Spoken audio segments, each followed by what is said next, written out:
नमस्कार, स्वतंत्र टीवी में आपका स्वागत है। मैं हूं विजय श्रीवास्तव। हमारे चैनल को सब्सक्राइब करें एवं बेल आइकन जरूर दबाएं। आज की बड़ी खबर, कोटातला स्थित बाल भवन की शासन द्वारा मान्यता रद्द कर दी गई है और यहां रहने वाले बच्चों को अन्य जगह पर शिफ्ट किया जाना है। इसी को लेकर बाल कल्याण आयोग समिति द्वारा एक पत्र जारी कर बाल भवन के बच्चों को बाल कल्याण विभाग बस्ती गृह बुलाया गया था। बाल भवन के अधिकारी व कर्मचारी इन बच्चों को बस के माध्यम से लेकर यहां पहुंचे, लेकिन यहां पर समिति के महज 2 ही सदस्य उपस्थित पाए गए। अध्यक्ष एवं अन्य सदस्य के उपस्थित न होने से बच्चों को काफी देर तक यहां बैठाया गया और उसके बाद उन्हें वापस बाल भवन भेज दिया। इस दौरान यह बच्चे परेशान हुए। वहीं बाल कल्याण विभाग के जो सदस्य थे उनका कहना था कोरम में सभी सदस्यों के उपस्थित न होने से प्रक्रिया आगे नहीं बढ़ाई गई। आज बाल कल्याण समिति में केवल 2 सदस्य मौजूद हैं।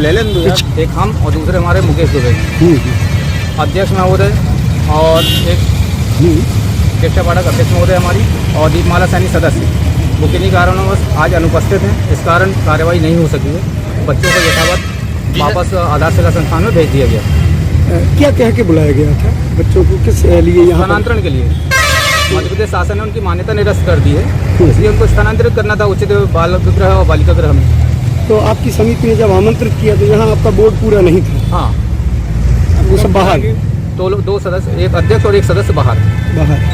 तो क्या बच्चों की व्यवस्था की गई है? मतलब कंप्लीट है आप लोगों? यथावत वहाँ पे रख दिया गया है।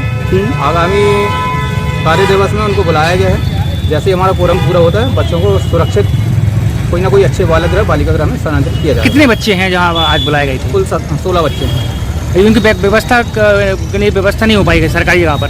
अब चूँकि कोरम पूरा नहीं है, कानूनी व्यवधान है, 3 लोग, कम से कम 3 लोग उसमें हस्ताक्षर होने चाहिए, तब जाके हम बच्चों को स्थानांतरित कर सकते हैं। ये तो हो गया आपके सदस्यों की बात। आप लोगों के पास व्यवस्था हो चुकी है बाहर बच्चों को शिफ्ट करने की?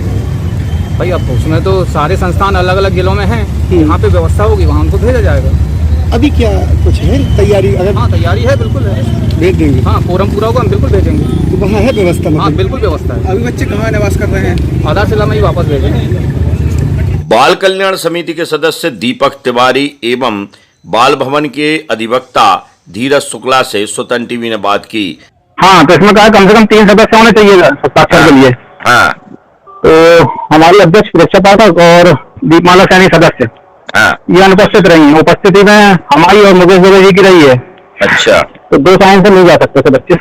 अच्छा।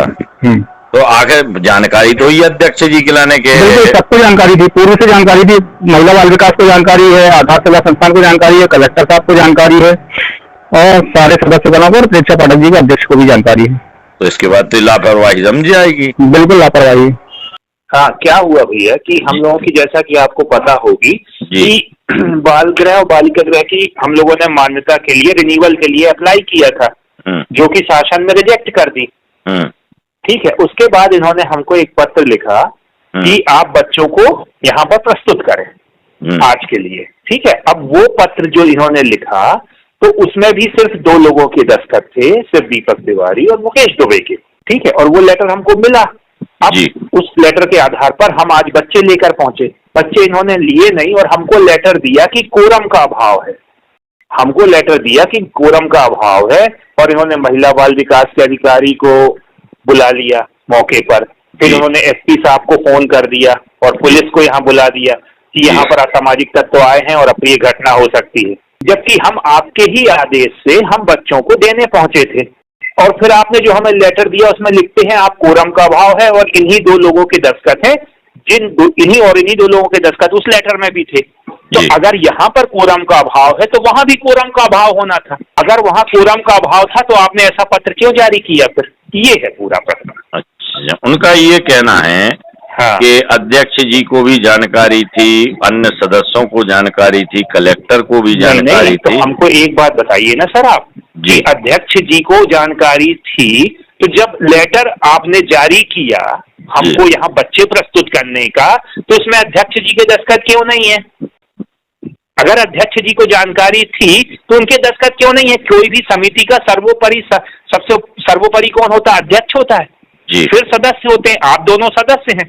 तो अगर आप अध्यक्ष को कहते जानकारी थी तो फिर उनके दस्तखत क्यों नहीं थे? और अगर आप उस दिन, आज आप कहते हो कि कोरम का अभाव है, हम बच्चे नहीं ले सकते, तो उस दिन आपने लेटर कैसे जारी कर दिया कोरम के अभाव में? भाई आज अगर कोरम पूरा नहीं है तो उस लेटर में भी कोरम पूरा नहीं था।